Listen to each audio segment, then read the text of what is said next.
People.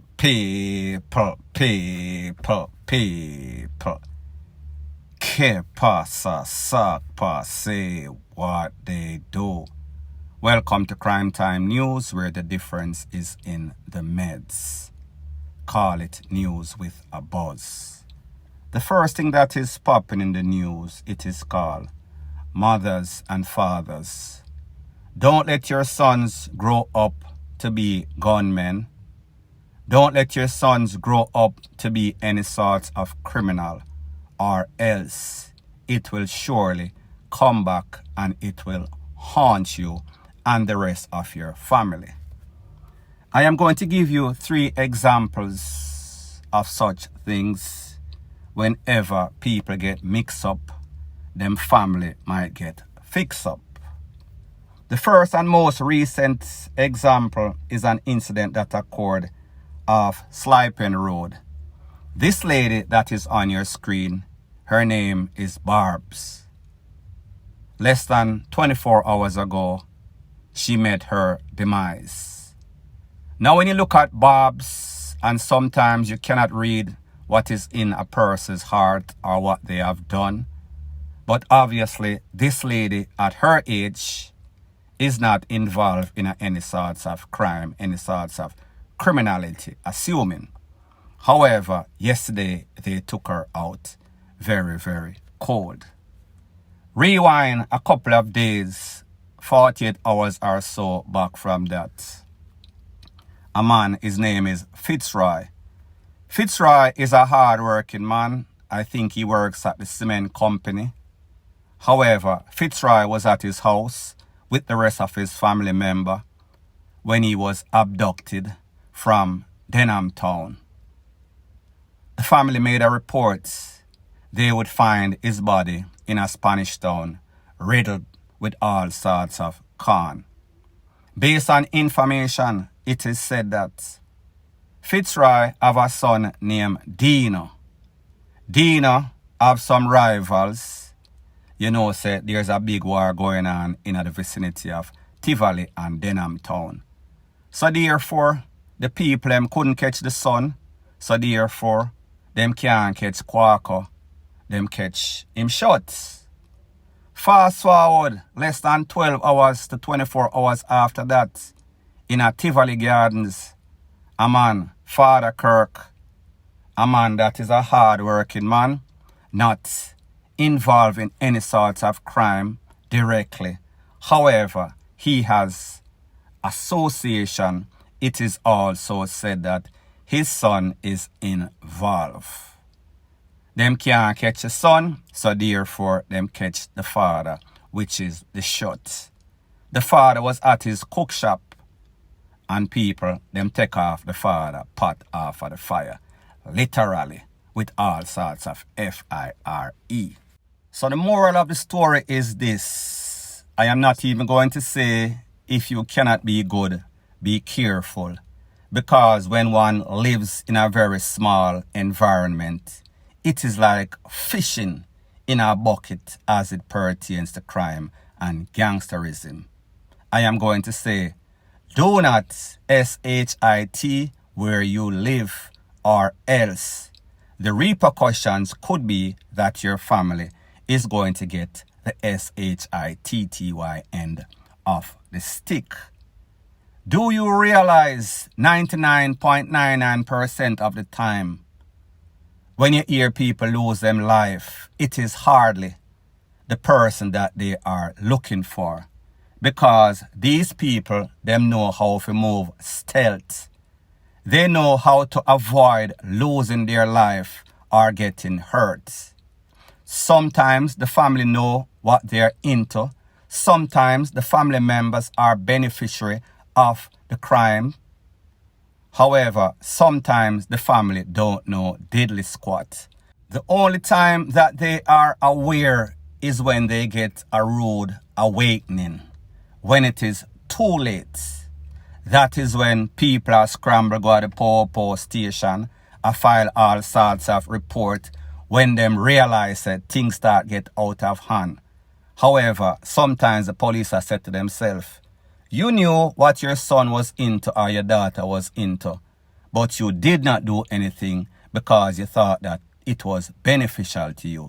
However, as soon as it literally reaches at your doorstep and then your BLOOD start leak, you start for ball. Point blank and period.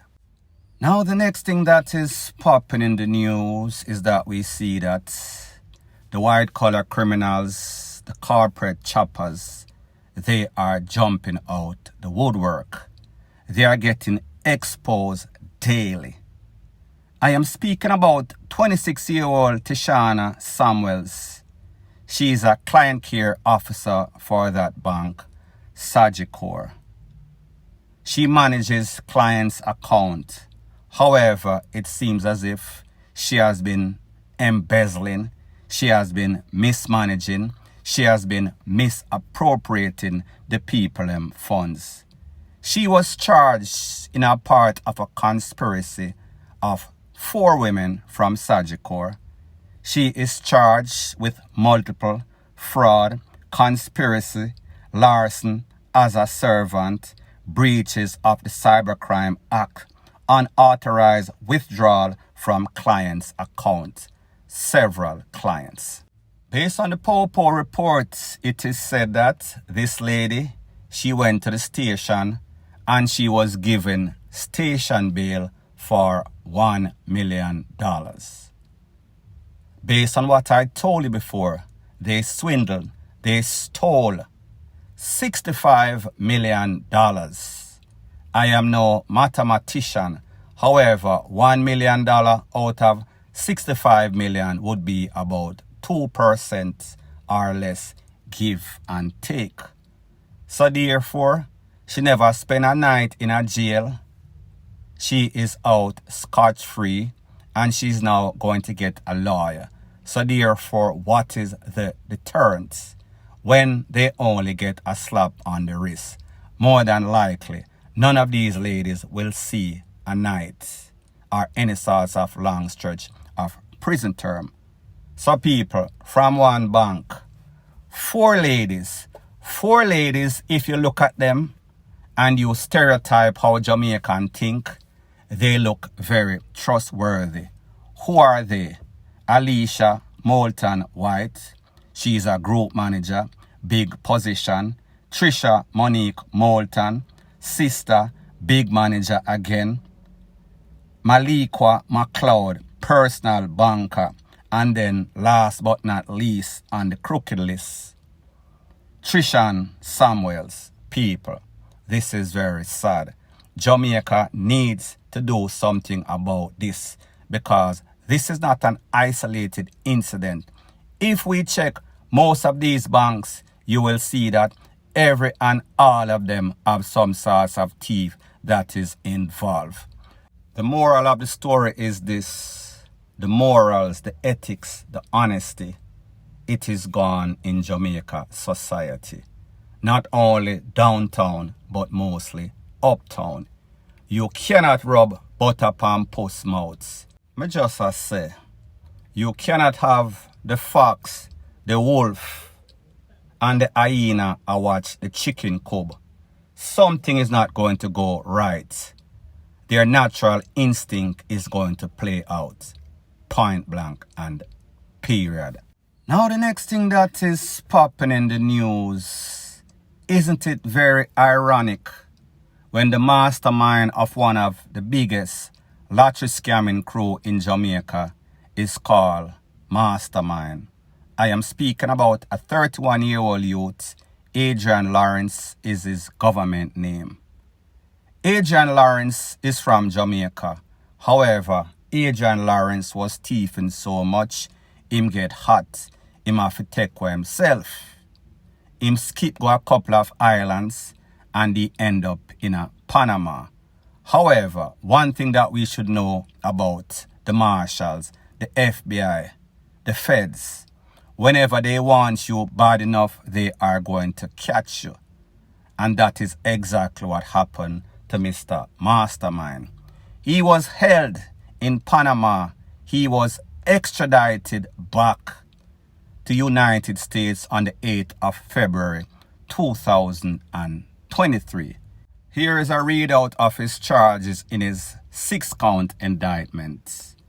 Conspiracy to commit mail and wire fraud. Mail and wire fraud in a scheme to defraud senior citizens. If you know one thing about America, them take, them defend, them picnic and them elderly. So therefore, whenever you feel like take a little step, you are going to be put in check. It is said that he was arraigned in New York maybe about 24 hours ago of defrauding dozens of senior citizens for in excess of $5 million. People, you understand how the lottery scamming thing go. They make all sorts of promises. You win $3, $4, $5 million. However, you have to pay the taxes. However, at the end of the day, the person that has to pay the piper is this scammer. And Mr. Mastermind would understand himself that there is a bigger master that you have to answer to. It is called the feds.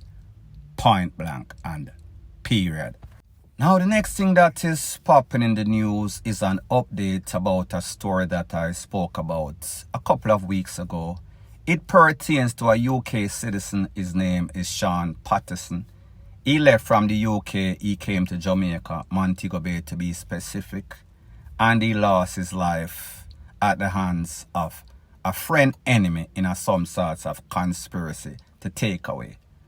Now the Popo, they had said that they have the name of a suspect, a person of interest. That person of interest, O.C. Jaja, he was caught and he was charged officially. However, Jaja is no ordinary criminal. Jaja is no ordinary gunman. He has a couple of bodies on his head, on his shoulder. So I am going to let you take a look to what your Deputy Commissioner of Popo, Mr. FITZ has to say as it pertains to Jaja and the trail of BLOOD that he has left. And then I'll give my piece. He was picked up, let me say this, in relation to this matter, but there were additional matters that he was involved with. For example, he was involved with a double murder in Kingston Central. He was arrested and charged for the murder of 2 persons in Kingston Central. And then there's also another murder that took place in Kingston Central that he was wanted for. He will be charged with that one. And he was charged in relation to the death of the British, that is Patterson, just over the weekend. He's scheduled to appear before the courts on the 15th of the 2nd, actually, 15th of February. Now, people, when that man, Mr. Sean Patterson, lost his life, we saw that the parents, the family, they were in mourning, and rightfully so. Whenever you lose anybody, they said that yes, he was a troubled youth. However, he was pretty much rehabbing.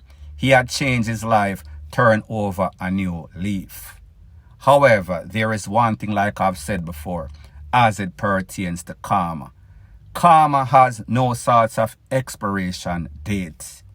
You cannot be bad yesterday and good tomorrow and think automatically you are going to get forgiveness from karma. Karma does not operate like Jesus. So therefore, I don't know what type of relationship Mr. Patterson and Jaja had. We saw videos with him and a person that they said was a suspect. Don't know if that person was actually Jaja or Jaja is somebody else, or that person and Jaja conspired to take away this man.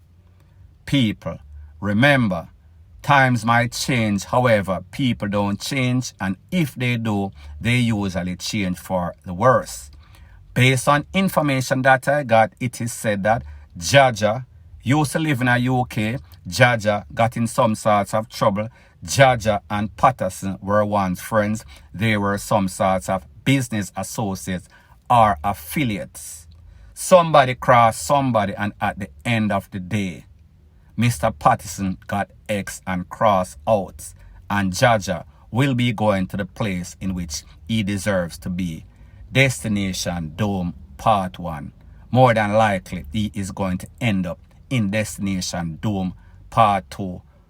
as soon as he finishes this time, the rest of his life, natural life, in the big yard. Point blank and period.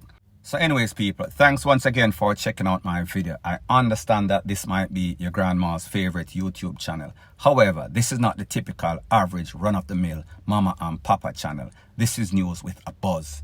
If you appreciate videos like this, please show your appreciation by liking, commenting, sharing and subscribing to my channel. That is how YouTube promotes videos like these to like-minded, sensible persons like yourself. Bless up.